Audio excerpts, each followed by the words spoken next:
A lot of kids today are having all these after-school activities and they need some form of nutrition. Well, one answer for them is they're turning to protein bars. You know those little energy bars you find in the gas station or the grocery store?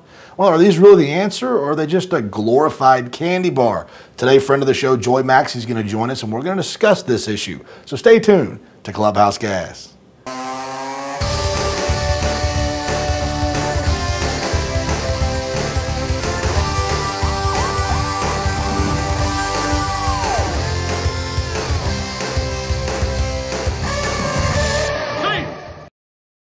We're joined again by friend of the show, Dr. Joy Maxey. Dr. Maxey, thank you for joining us. Thank you. I want to talk today about some different things kids can do to give themselves some energy. You know, they go to school and they got practice after school, whether it be in middle school or if they're in elementary school and mom's going to pick them up from their after school program or for the house and take them to practice.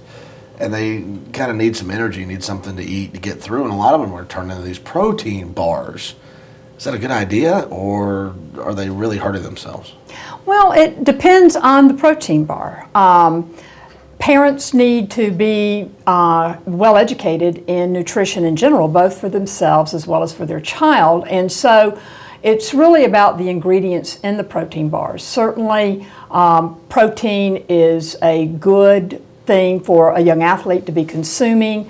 Carbohydrates, however, are important as well, because carbohydrates are what give the muscle the immediate energy that they need to burn and perform in athletic practices and competitions. And then also the children do still need a certain amount of fat. You want the good fats, not the bad fats, and that's where you need to be careful and be a label reader. So a lot of labels will say no trans fats, but what you need to read on down for is, does it have other kinds of fats that once they get into the body, they're converted to trans fats and are equally bad. And so things with monosaturated fats, things made with canola oil, olive oil, things like that, are the, quote, healthy fats. The fats that are found in nuts, for instance, are good and healthy fats. And so those are the sorts of things that parents ought to be looking at. The bars are, certainly convenient, and depending on the flavoring, it's something maybe the child will actually eat.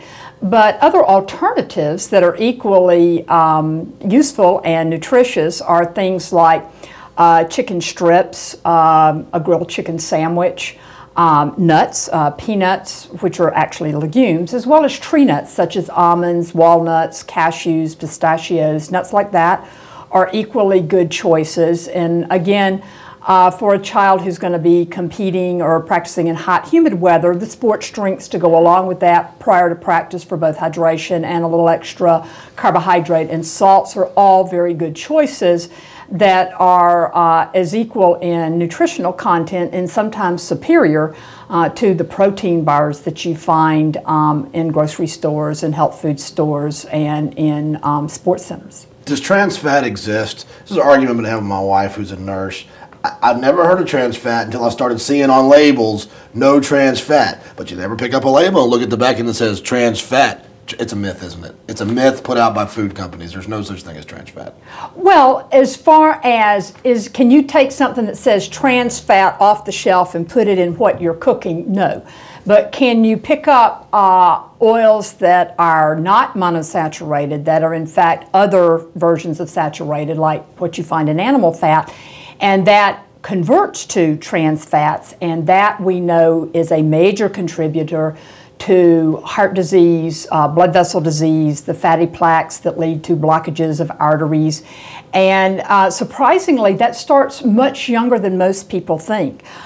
There have been some studies that have been done in young people who were victims of various sorts of accidents, and they looked, and these would be 16, 18, 19, 22-year-old, very healthy young people, and they've looked in the arteries of their hearts and some of their major blood vessels at that age, and already they see the beginning signs of what we call the fatty plaque that eventually down the road leads to that blocked artery that causes the heart attack, or that plaque breaks off and goes into the brain and causes what we call a stroke.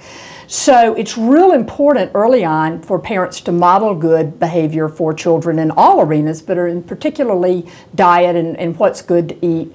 And so for that reason, it's good to make sure you're having lots of the, quote, good fats or the healthy fats on your table, and stay away from those things that can turn into trans fat. So good fats, carbohydrates, proteins. What else can parents be looking to put into their kids' diets? Any specific vitamins or anything they need to look on labels to find to inject into their child's diet to help them be more healthy? Well, calcium's a big issue because some people just aren't dairy consumers, other people are lactose intolerant and can't consume dairy, but calcium is very key in the development of children and adolescents, and particularly in adolescent athletes. And so the amount of calcium needed for a prepubescent, early pubescent child is about 1,300 to 1,500 milligrams a day. Wow. So that would be the equivalent of 4 to 5 glasses of milk a day and other dairy sources. Dairy is very high in calcium naturally, so that's cheese, cottage cheese, yogurt, and milk.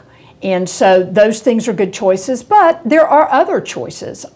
Cauliflower, for instance, is very high in calcium. And it's easy to get kids to eat cauliflower. Well, if you prepare it right, Absolutely. and if you started early on, and if you eat cauliflower yourself, yes, it is. Forget the chocolate milk, Junior. Here's a bag of cauliflower. Right. That's exactly right. That's why we bring you on here, That's Dr. right. Maxey, because you had all the answers. What about iron? Well, iron is also very, very important, particularly in the female athlete after she's gone through puberty. And so, obviously, the first and chief source of iron is red meat. And so, a couple of servings of that a week will get most folks most of the iron that they need. Other iron-containing foods are spinach. Back from your day, Casey, you know, Popeye the Sailor Man, and it's true. It's true. And so the other source that many people don't think about in terms of iron is molasses. And there are a lot of kids that'll eat molasses on toast or molasses on a bagel or something like that. And so that's another excellent source of iron, and better than an iron supplement, because much of what's in an iron supplement is not absorbed, A, and B, you can get into a situation where you get too much iron, and too much iron is as bad as not enough iron. We now know that too much iron also can lead to certain forms of heart disease. All right. This is my wife. You heard it here first. Dr. Maxey said red meat, molasses, and milk, and I'm good to go, right? That's right. All right. Thank you, Dr. Maxey. We really appreciate it. It's going to do it for us today. We'll see you right back here for another edition of Clubhouse Gas.